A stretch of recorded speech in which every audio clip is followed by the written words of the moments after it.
नमस्कार।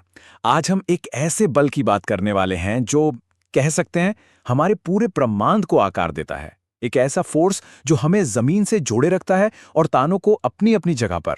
तो चलिए गुरुत्वाकर्षण की इस दिलचस्प दुनिया में चलते हैं। तो ये कहानी शुरू होती है 17वीं सदी के इंग्लैंड में। जरा सोचिए, सर आइजैक न्यूटन एक पेड़ के नीचे बैठे हुए हैं और अचानक एक सेब गिरता है। अब देखिए, ये तो एक बहुत ही मामूली सी घटना थी, है ना?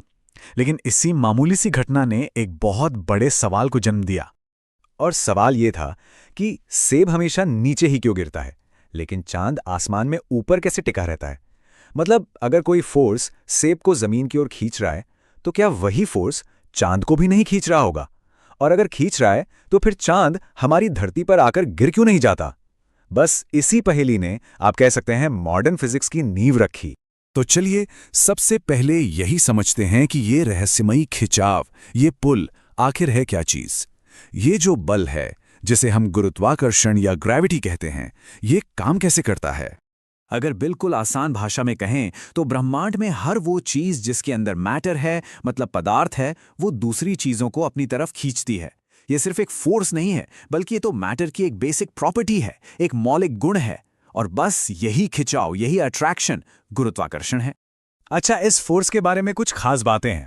पहली तो ये कि यह हमेशा अट्रैक्टिव होता है, मतलब ये चीज़ों को एक दूसरे की तरफ खींचता है, कभी धक्का नहीं देता। और मज़े की बात तो ये है कि नेचर के 4 फंडामेंटल फोर्सेस में से ग्रेविटी सबसे कमज़ोर है। जी हाँ, सबसे कमज़ोर। लेकिन फिर भी यही वो फोर्स है जो पूरे के पूरे ब्रह्मांड को एक साथ बांधे हुए है। और जब पृथ्वी जैसे किसी बहुत बड़े ऑब्जेक्ट की बात आती है ना, तो उसका एक खिंचाव मिलकर बहुत ज़्यादा शक्तिशाली हो जाता है।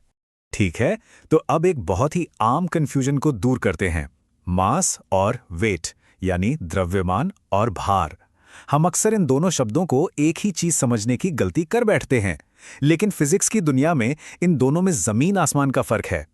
सबसे पहले मास यानी द्रव्यमान। इसका सीधा सा मतलब है कि किसी भी चीज के अंदर कितना स्टफ या मैटर है, और ये कभी नहीं बदलता।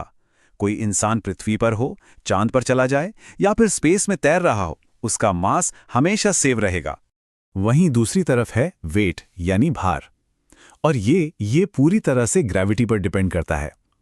असल में वेट इस बात का मेजरमेंट है कि कोई प्लैनेट या कोई दूसरी बड़ी चीज किसी ऑब्जेक्ट को कितनी जोर से अपनी तरफ खींच रही है, और इसीलिए किसी भी चीज का भार जगह बदलने पर बदल सकता है।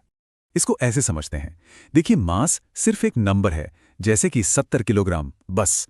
लेकिन वेट में एक नंबर के साथ साथ एक डायरेक्शन भी होता है, जैसे 686 न्यूटन नीचे की तरफ। और यही वजह है कि स्पेस में एस्ट्रोनॉट्स वेटलेस या भारहीन महसूस करते हैं। क्यों? क्योंकि उन पर कोई खास ग्रेविटी का खिंचाव नहीं होता, लेकिन हाँ, उनका मास वो उतना का उतना ही रहता है। और इसका सबसे अच्छा उदाहरण है चांद।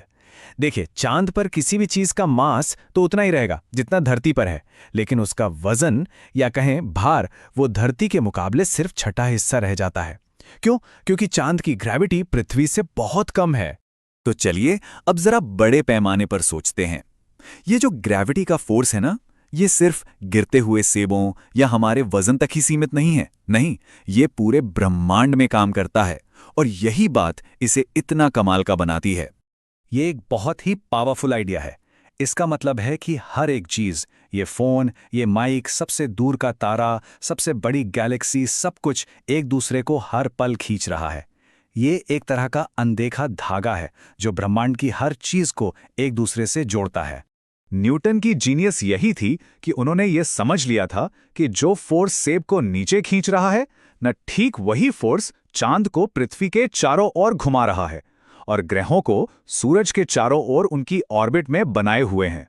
मतलब एक ही नियम जो हर जगह हर चीज पर लागू हो रहा था। जरा इसे देखिए, सूरज की जबरदस्त ग्रेविटी लगातार हमारे प्लैनेट्स को अपनी ओर खींच रही है। अब प्लैनेट्स तो सीधा आगे बढ़ना चाहते हैं, लेकिन सूरज का यह खिंचाव उन्हें एक घुमावदार रास्ते पर, यानी कि ऑर्बिट में बनाए रखता है। ये एक तरह का कॉस्मिक डांस है जो पूरी तरह से ग्रेविटी के कंट्रोल में है। तो ठीक है, ये सब जानना काफी दिलचस्प है, लेकिन हमारी आज की जिंदगी से इसका क्या लेना देना है? देखिए, ग्रेविटी को समझना सिर्फ प्लैनेट्स के बारे में नहीं है, ये उन टेक्नोलॉजीज के लिए भी बहुत जरूरी है जिन्हें हम आज इस्तेमाल कर रहे हैं और आने वाले कल में करेंगे। जरा इन भविष्य की मशीनों को देखिए। ड्रोन से लेकर उड़ने वाली टैक्सियों तक, इन सब को स्टेबल और सेफ रहने के लिए डिजाइन करना पड़ता है।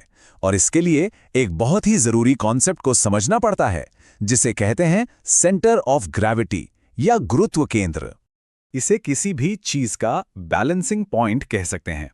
अगर किसी भी ऑब्जेक्ट को ठीक उसके सेंटर ऑफ ग्रेविटी पर सपोर्ट दिया जाए तो वो एकदम परफेक्टली बैलेंस हो जाएगी। और ये स्टेबिलिटी यानी स्थिरता के लिए बहुत बहुत ही जरूरी है। तो इंजीनियर्स के लिए ये एक बहुत ही क्रिटिकल प्रोसेस है। वो सबसे पहले खाली एयरक्राफ्ट के बैलेंसिंग पॉइंट से शुरू करते हैं।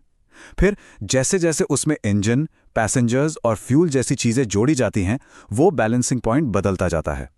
उन्हें यह पक्का करना होता है कि फ्लाइट के हर एक स्टेज में, मतलब टेक ऑफ से लेकर लैंडिंग तक, विमान स्टेबल रहे, खासकर तब जब उड़ान के दौरान फ्यूल जलता है और वजन लगातार कम होता रहता है। तो हमने देखा कि कैसे एक बहुत ही साधारण सी दिखने वाली घटना ने यूनिवर्स को चलाने वाले नियमों के बारे में हमारी पूरी समझ को ही बदल कर रख दिया।